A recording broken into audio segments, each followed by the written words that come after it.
Join me on a 6-day paddle wild camp on the southern tip of Greenland, amongst the fjords. Greenland sits within the Arctic Circle, with the North Pole just off the northern tip. I flew from the UK via Iceland, where I was able to stop over for a few days and was lucky enough to see some flying humpback whales and also lots of puffins.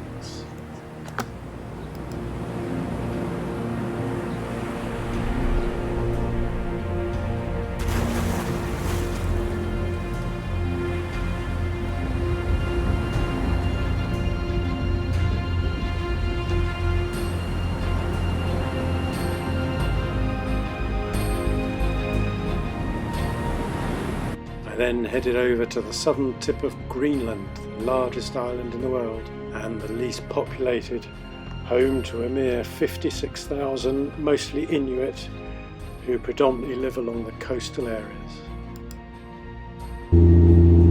As we flew over from Iceland, suddenly these snowy mountain tops were peeking out of the whiteness.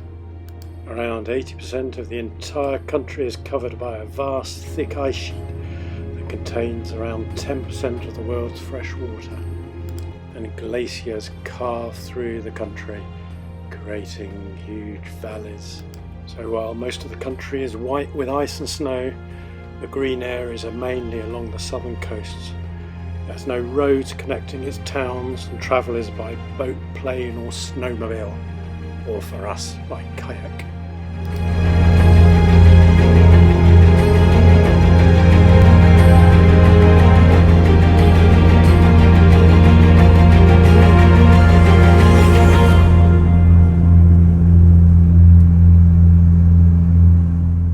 We get closer to our destination in the south.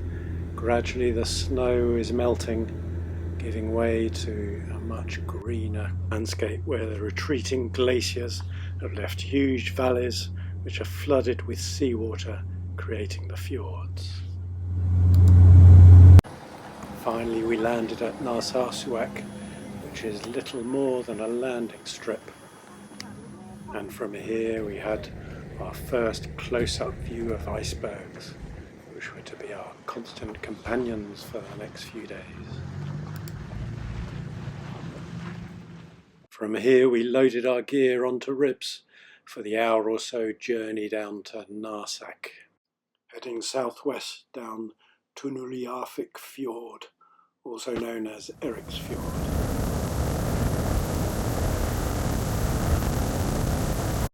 Tasermiut is in the top right of the picture, and we were heading down southwest to Narsak.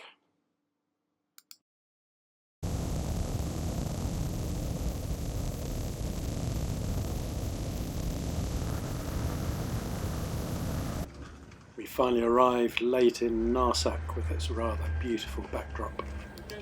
We overnighted and sorted out all our paddling kit and fitted our dry suits, and it was up early in the morning, ready for another rib to the island where we were going to start.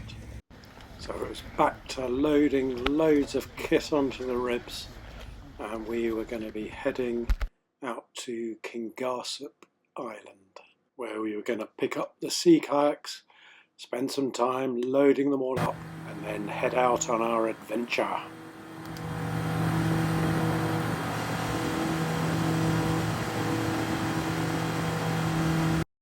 And this was a record of the route we took. Here we go, day one from Narsak and the island. And this was our motley crew of adventurers.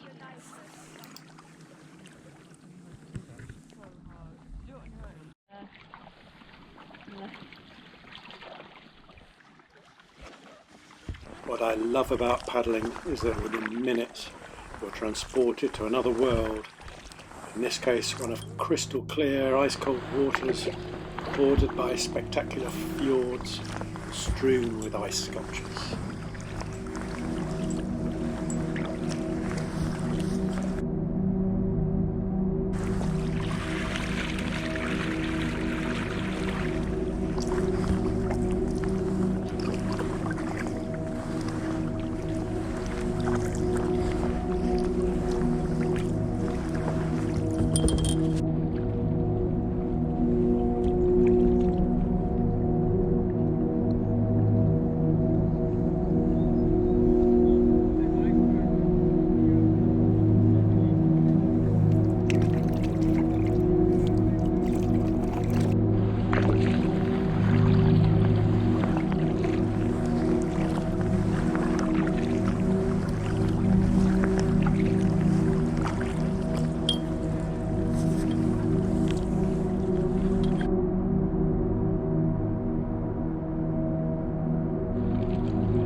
After we left the island, we then headed across open water to reach some land on the other side, and then paddled into the bay to finish our first afternoon of kayaking of around 3 hours, and we reached our first campsite. We can empty a bit the kayak because we can't leave here the kayak for the night. We have to leave the kayak where there's the grass. And so began the evening ritual of unloading the kayaks, setting up the tents, making the kayaks safe, and then all sitting in our mess tent, engaged in convivial conversation, in eating delicious food, followed by the washing up.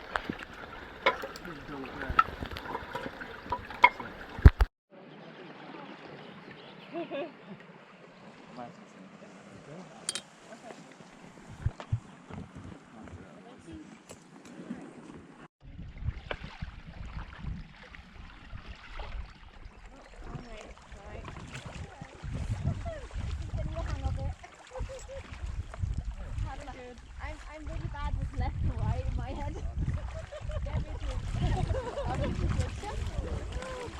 No, it's just left and right that I sometimes have a struggle with. Hello! Hello! Right. Yep.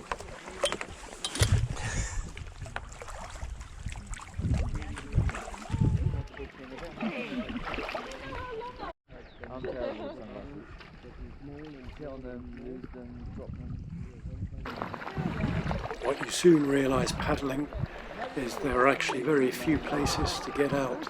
It's often very smooth, polished rock, even when it is low down, but much of the time it's quite high, steep-sided rock faces. So actually, if you want to stop, sometimes it's much easier to raft up, so long as your bladder holds up. Yeah. Don't give too heavy, please.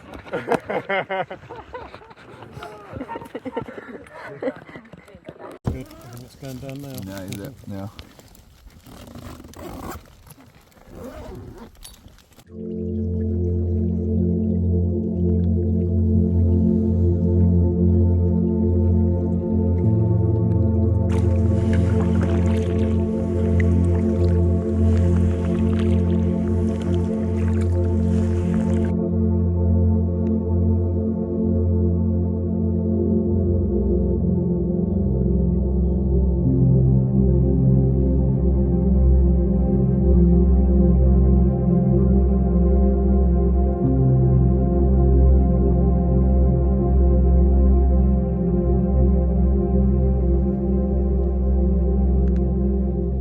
Far in the distance, across a beautifully calm bay, you can just make out a blue object.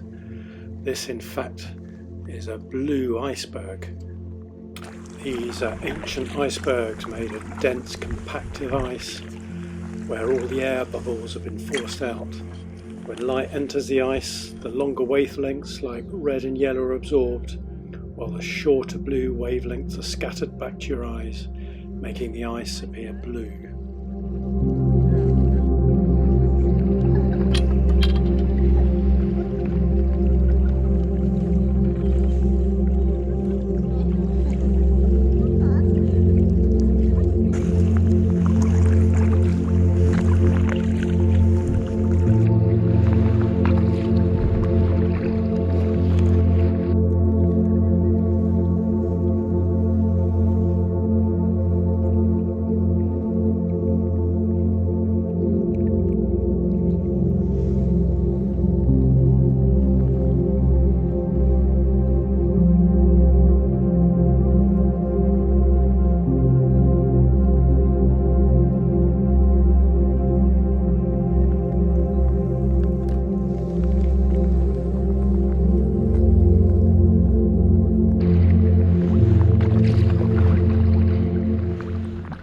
Paddled up the fjord in the far distance, we were just getting glimpses of the Greenland ice sheet.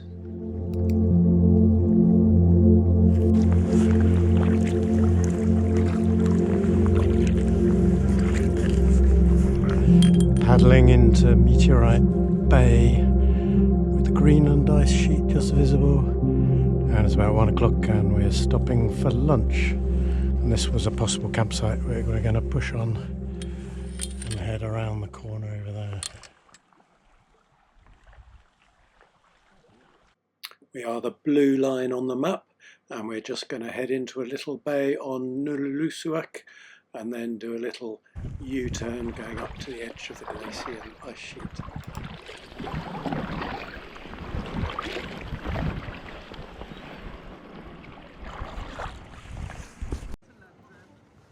And just leaving Meteorite Bay, which is a potential campsite, and off we head.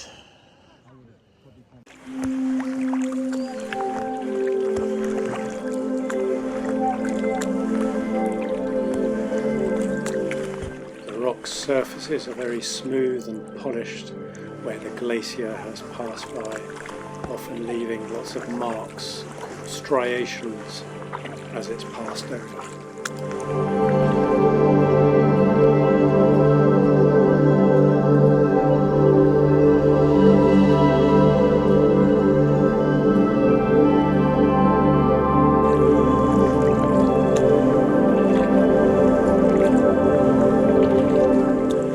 And just ahead is this incredibly imposing mass of ice.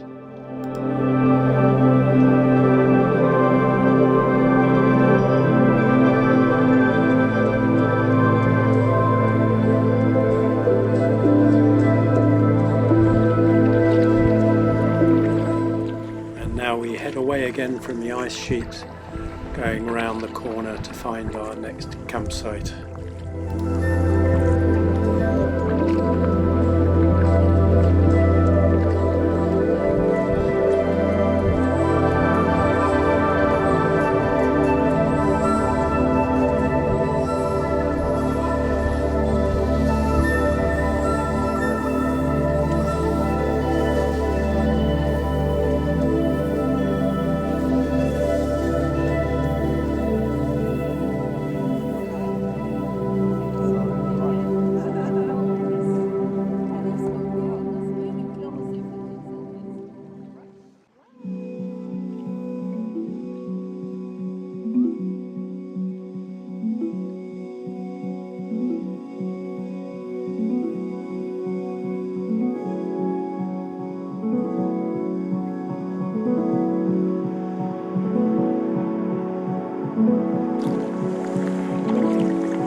And although we think we've landed in paradise, there are a few little flying friends just to remind us there's no such thing as paradise.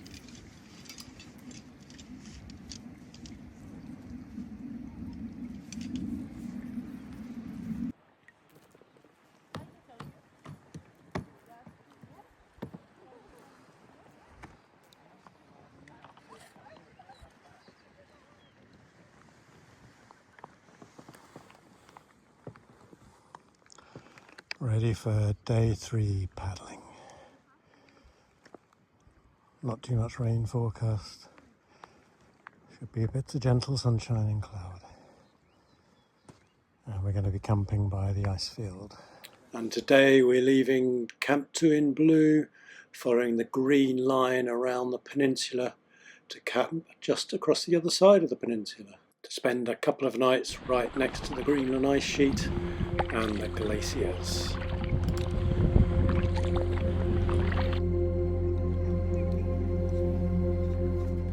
And it looks like our seal friends from yesterday evening have joined us in the bay this morning. Oh God.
Caribou were spotted along here, but I had trouble seeing them.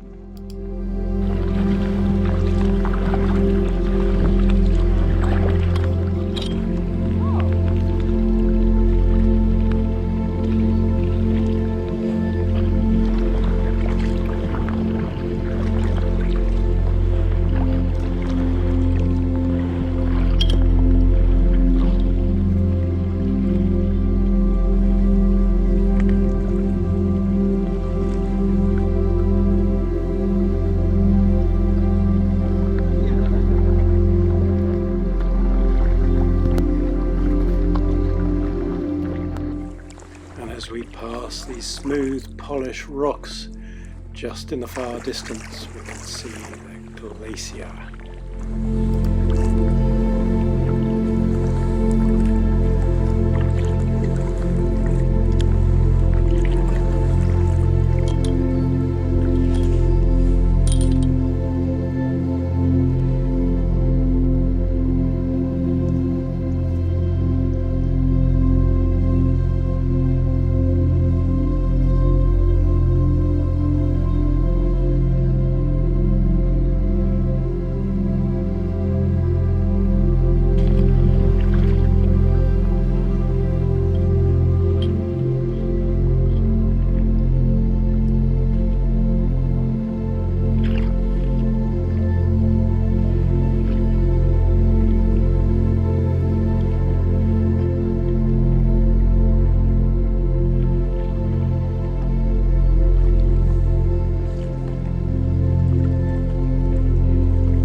as we come round the bend, the right side of the glacier just comes into view, and this is the glacier we're going to be camping by.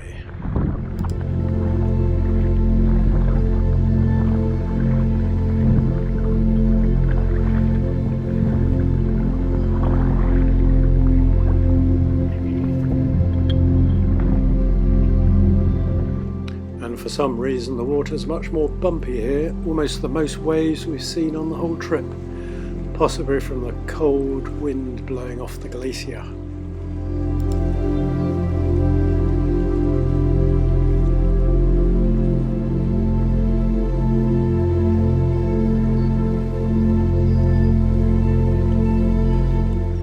And here we get an aerial view of the glacier splitting around the peninsula, with the vast Greenland ice sheet behind it.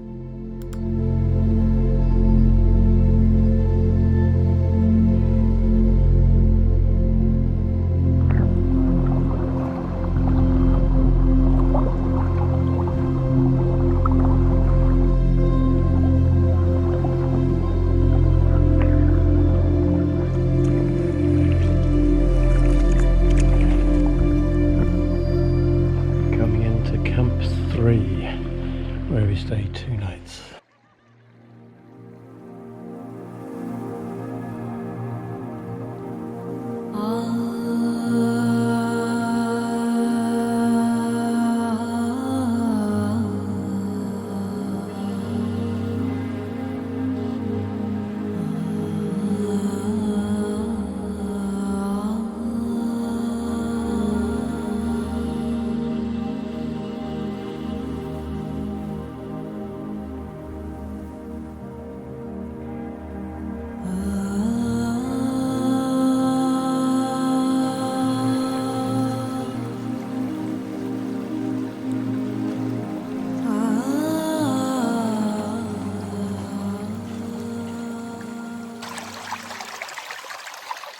There are numerous freshwater glacial streams just about everywhere, and the water's the purest you'll ever taste.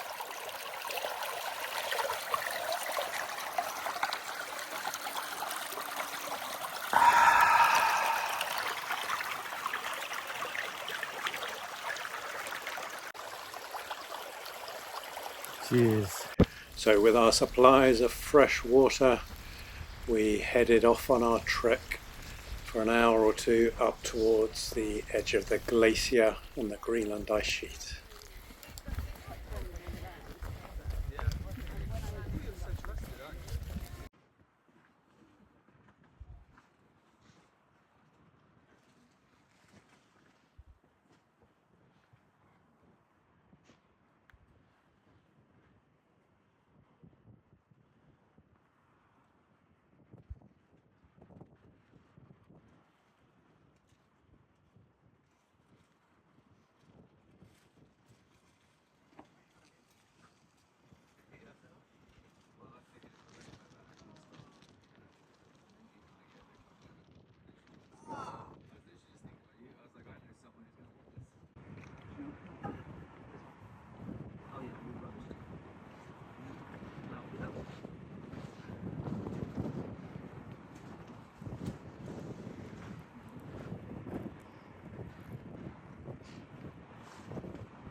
We passed by the smooth, polished rocks and the scattered debris of all the terminal moraine left by the glacier.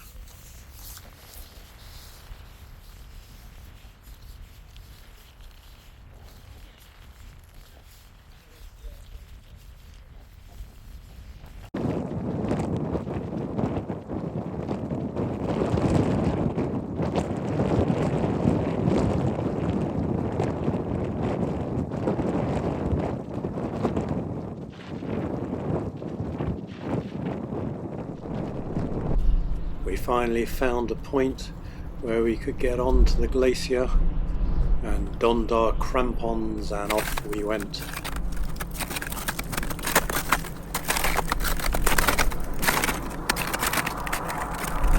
Suddenly we're in another world of Arctic ice and winds and more spectacular views.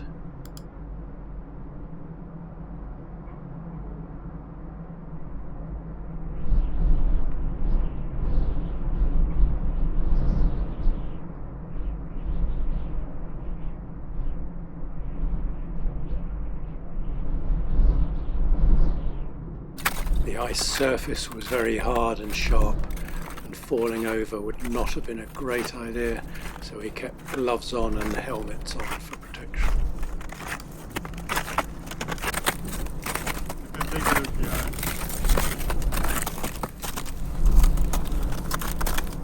Crevasses were everywhere, some narrow like this, some wider, and many you couldn't see the bottom, were tens of meters deep.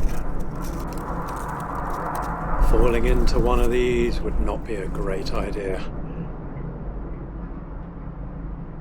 Apparently there are a growing number of US restaurants that take their water extremely seriously, including a 3 Michelin-starred establishment who sells the inn's priciest water, a $95 bottle of Berg, which contains the melted remains of a 15,000-year-old iceberg harvested off Greenland by water farmers. Apparently, the sommelier takes a sip and swirls it around his mouth. It has those ancient trapped bubbles of air inside it, he says. It's almost like the texture of air, and when you swallow it, it's like tasting cotton candy. So we zigzagged our way around the crevasses, looking for safe crossing points.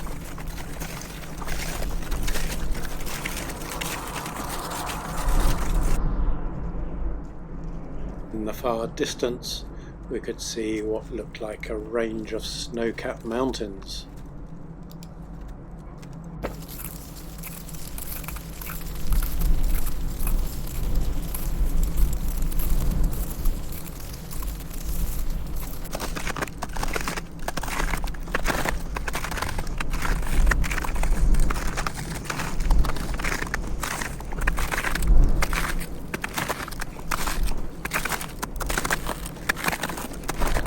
As we slowly got closer to them, we realised they weren't snow-capped mountains, but undulations in the ice.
And looking further north, all that is visible is ice, and this ice continues all the way across Greenland, and in the winter the Arctic seas freeze over above Greenland and you can pretty much walk to the North Pole. We decided we didn't have quite enough sandwiches with us, and so decided we better head back to our camp. But that was easier said than done, as we'd crisscrossed all over the place, so we had to climb to a higher vantage point just to work out our way back to our little paradise campsite.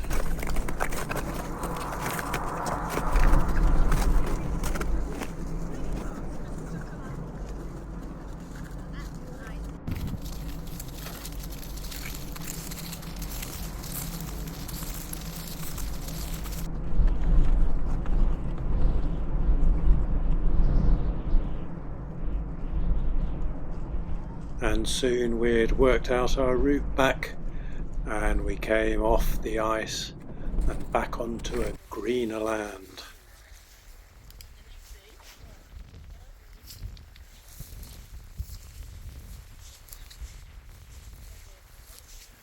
And so ended an absolutely fantastic day out. Absolutely incredible.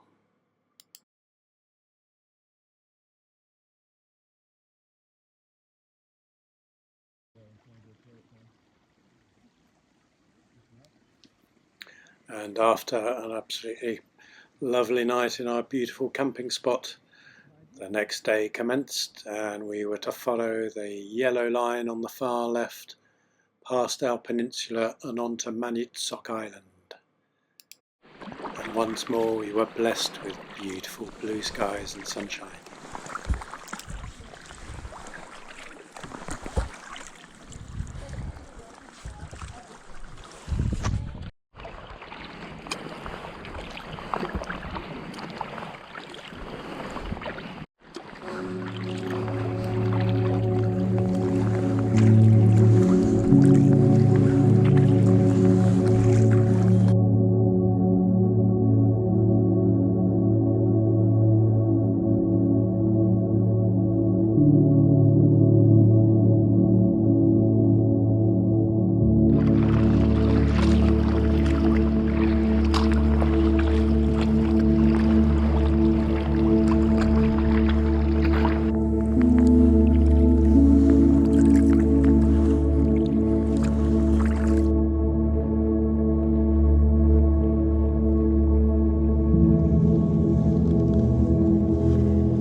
Following the peninsula and a short crossing, we reached our campsite on Manitsok Island, and so ended day 5.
That's pretty cool. That is cool. That was cool. It almost looked like it was just going to go. Yeah. Bye. Yeah, the Congo is one of those countries where it's like Are you playing the next round yet? I love learning about and reading people.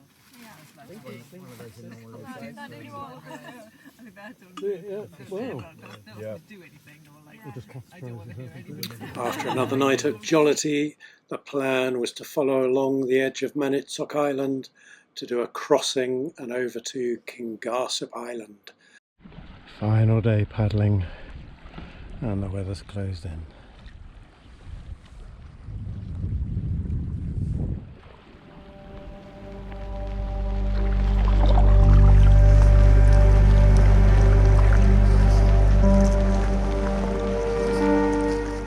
Although the weather had closed in, it lent an incredible eeriness to the place. But there was some concern that with the poor visibility and the possibility of stronger winds, the crossing we had ahead of us might be rather difficult.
As we went for our final crossing to the island, the winds we were worried about didn't materialise and the water stayed calm. We all bunched together just because of the visibility and tried to make the crossing as quick as we could.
And so done about 12-13k and final stretch over to the beach.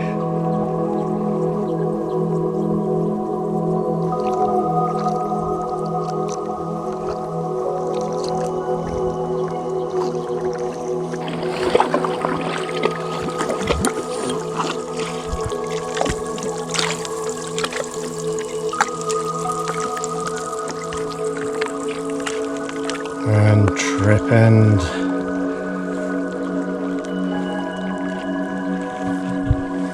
Goodbye icebergs.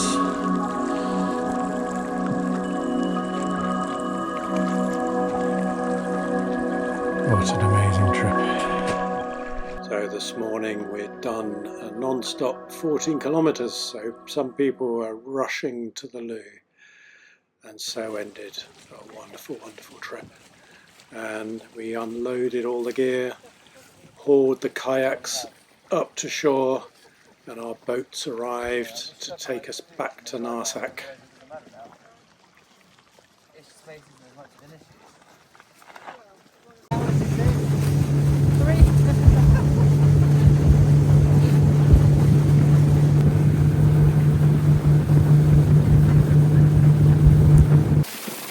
What had happened over the last few days is the fjord had absolutely filled with icebergs, so we had to pick our way through rather more carefully.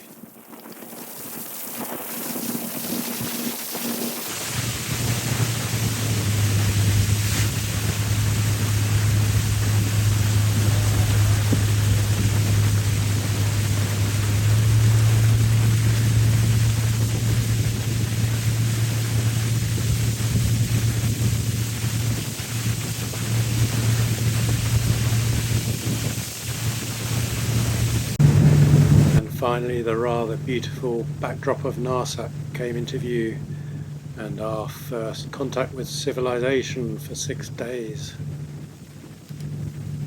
And once in Narsak, there was time to clean off all the kit and then pop down the local pub for a drink and a bite to eat.